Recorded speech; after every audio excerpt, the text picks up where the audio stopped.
Have you ever stopped to really think about it? School teaches us how to mold cells in a microscope, but not how to handle money.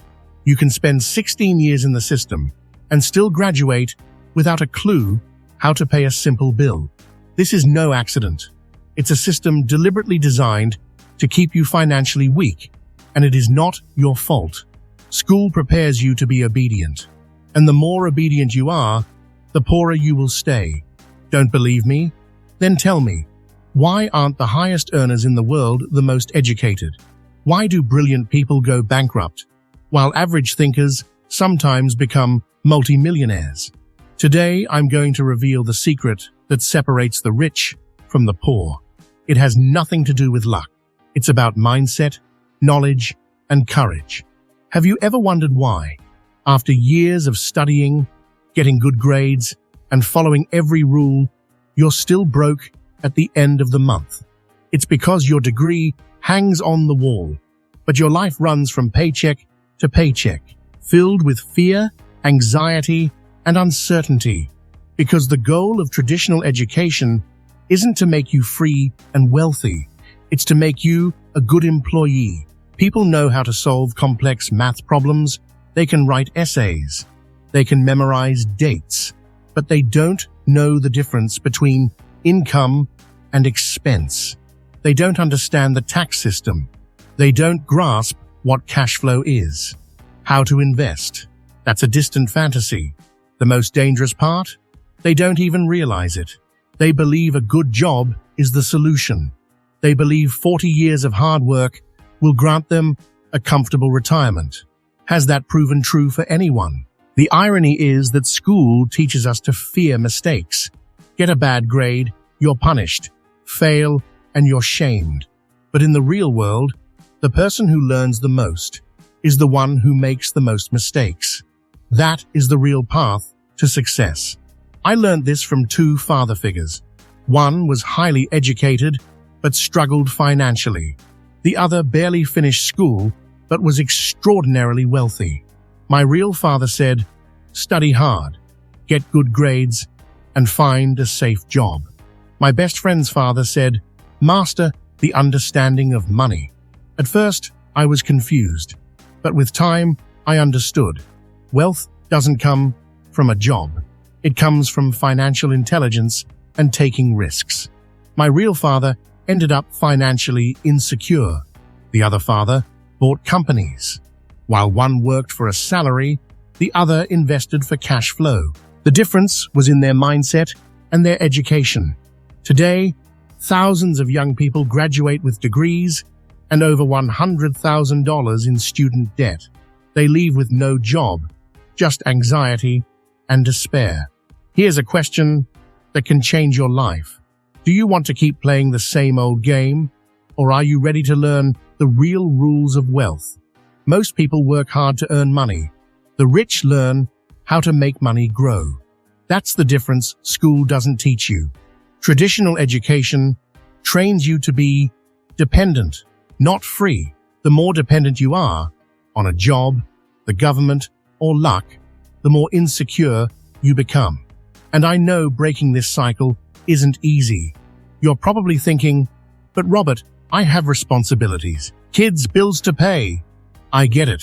Most people live this way, but that's exactly why you must break the cycle. Otherwise, you'll spend your entire life chasing an invisible rabbit. Wake up, work, pay bills, sleep, repeat. It's hard to hear, but it's necessary. I've seen people with extraordinary potential who only believe in one path. The truth is, the road to financial freedom forces you to think differently. Question everything you've learned about money. You don't need to quit everything today, but you can start changing your mindset right now. Stop asking, "How much will I get paid?" and start asking, "What can I learn from this that will help me earn independently in the future?" Here's a simple exercise. Look at your income sources. Are you completely dependent on a single salary? If yes, you are in danger. Think about how you can create at least one alternative stream of income, something that works without your constant presence. It could be a small investment, a skill you can teach online, or a solution to a real problem people have. Freedom begins when you drop the script written by others and start writing your own economic story.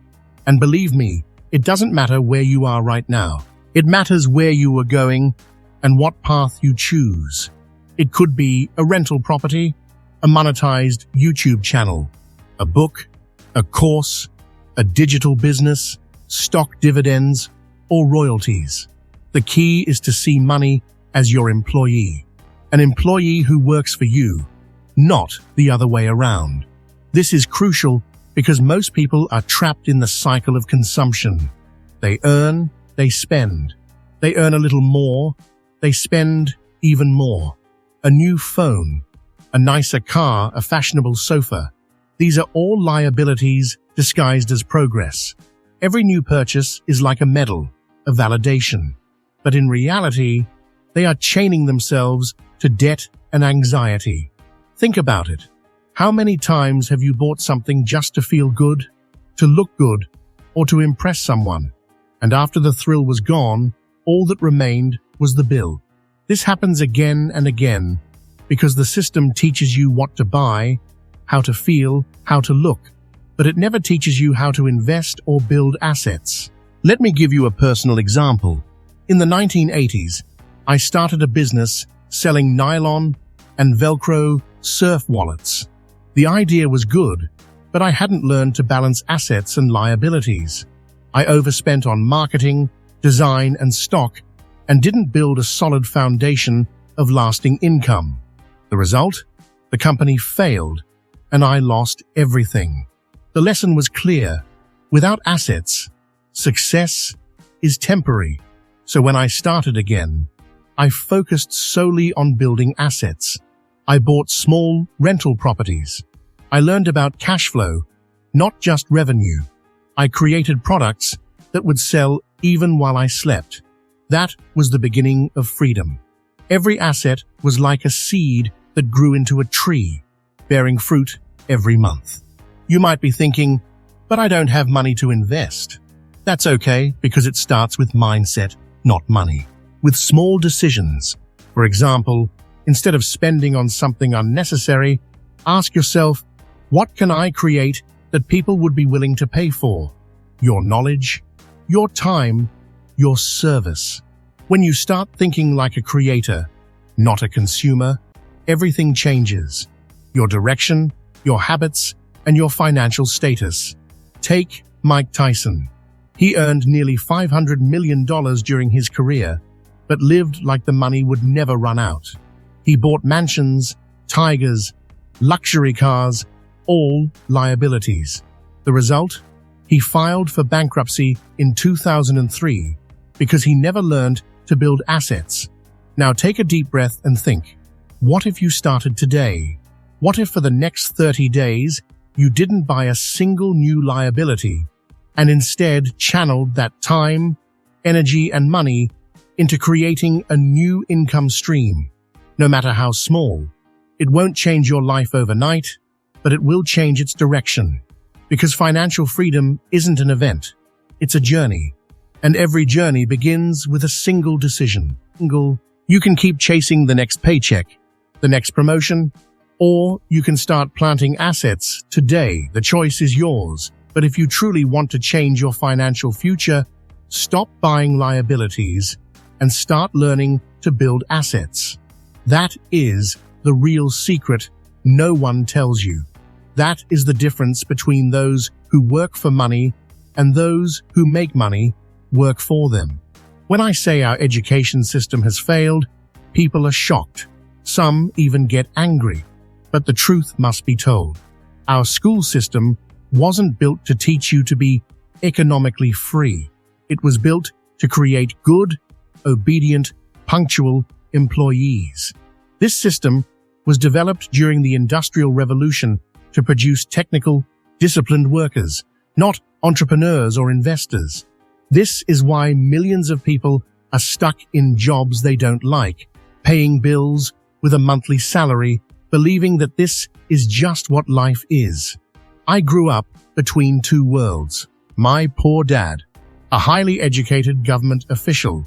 My rich dad, my best friend's father, who dropped out of school but had a master's understanding of money. It was from him I learned. School teaches you to work for money, but it never teaches you how to make money work for you. Just think, how many years did you spend memorizing grammar, math formulas, and historical dates?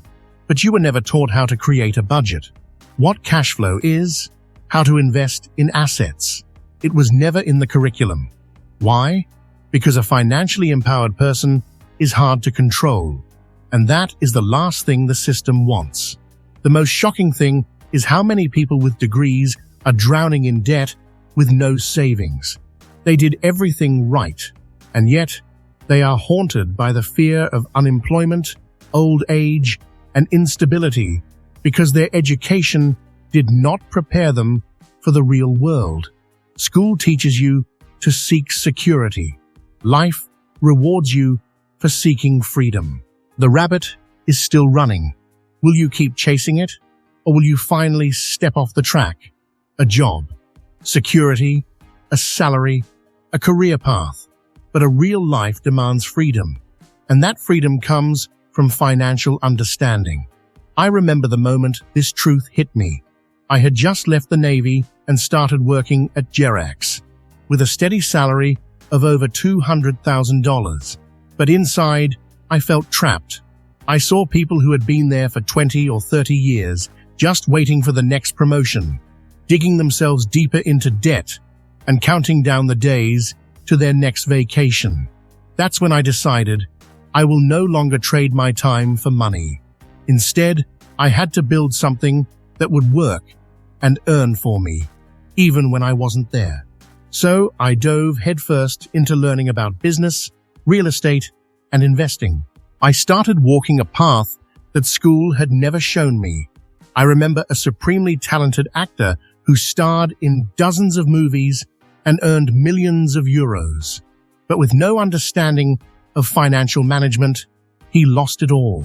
He spent his money on mansions, exotic snakes, and luxury cars and ended up $30 million in debt. Why? Because he thought the money would never run out, and he never learned how to make money work for him. Once again, it proves the point. School teaches us how to earn money, but not how to keep it. I have a challenge for you. For the next 7 days, pay close attention to how you think and talk about money.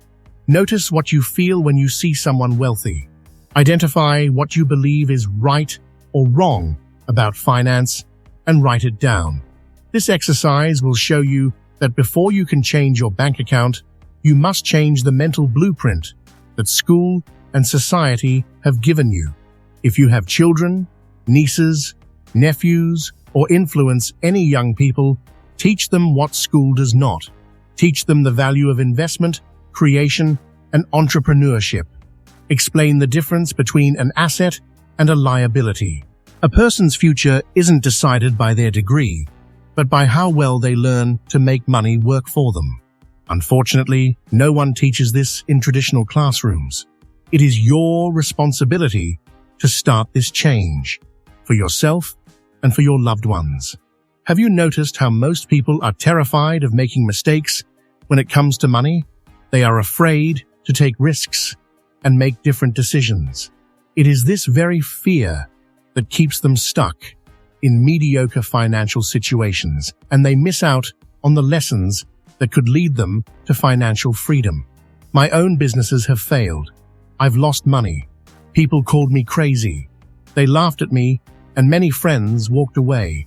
But I learned, I grew, I evolved, and most importantly, I kept going. Most people quit at the first no, the first setback, or the first failure. But those who understand the money game see every failure as a practical lesson. I'll never forget when my first company, which made nylon wallets for surfers, went under. I was devastated. I felt like a complete failure. But my rich dad looked at me, gave a slight smile, and said, "Brilliant. Now the real game is starting to make sense. How much did it cost you?" $100,000. I mumbled. "Good," he said. "Consider that tuition for the School of Life and Business." Now, what are you going to do with that degree? In that moment, my thinking shifted forever. For the first time, I understood that failure is also an investment, an asset. You only truly lose when you quit trying. Today, so many people are afraid to take risks. They live safe lives, waiting for retirement, complaining about interest rates and the government, but taking no action. When they see someone succeed, they say they got lucky or they were already rich. That is the mindset of a victim, not an investor. I say this with all respect. You can either remain within your comfort zone, or you can start playing the game of financial freedom, where making mistakes is normal, but quitting is not an option. If you look at the great figures in history, you'll find that most of them made huge mistakes before they succeeded. Walt Disney was fired from a newspaper for a lack of imagination. Oprah faced exploitation, rejection, and was fired from a job. Steve Jobs was thrown out of his own company. They didn't let their mistakes become burdens. They used them as stepping stones. So let me ask you, when was the last time you allowed yourself to make a mistake so you could learn something new? When was the last time you stepped out of your comfort zone and learned a new skill? When did you last take a risk with no guarantee? If you can't remember, then you might already be living in a bubble that is stifling your growth. And for that, you can't blame the past, your salary, or anyone else. A person who is afraid to fall can never experience the joy of flying. A report from the Harvard Business Review reveals that 7 out of 10 successful entrepreneurs experienced at least one massive failure. What set them apart wasn't the absence of mistakes, but their ability to learn and move forward. And this capability has nothing to do with your age, background, or education level. I once gave a lecture where an elderly woman said, "Robert, I wish I had started investing when I was 30, but now I'm 65. Is it too late for me?" I looked at her and replied, "The best time to plant a tree was 30 years ago. The second best time is now." The entire room fell silent. That woman went home, learned about real estate, bought her first small rental apartment, and within 3 years, she had 3 properties providing her with passive income. She wrote me an emotional letter. She wasn't happiest because she became richer. She was happiest because she had conquered her fear. She had now started the game of freedom. Now, I have a simple but powerful challenge for you. For the next 30 days, take one small, calculated risk. It could be learning about a new investment, starting a side business, or trying to sell a product or service. Whatever it is just start and go into it assuming you might not succeed the first time. The real value is in what you learn, because financial transformation comes from practice, not theory. Remember, the risk of failure is not nearly as great as the risk of never trying at all. And I can assure you, the pain of not trying hurts far more than the pain of failure. True financial freedom doesn't come from the money you earn, but from the mindset you develop. The poor run from risk. The rich manage risk. The poor work for money. The rich make money work for them. And the difference between the two starts with a single decision. Will you take command of your financial life? Now that you know this, the next step is waiting for you. The time to move, to change, and to make yourself just 1% better is now. And that 1% can make all the difference between an ordinary life and an extraordinary one. Thank you for being here with me. I'll see you in the next video. Let's keep moving forward.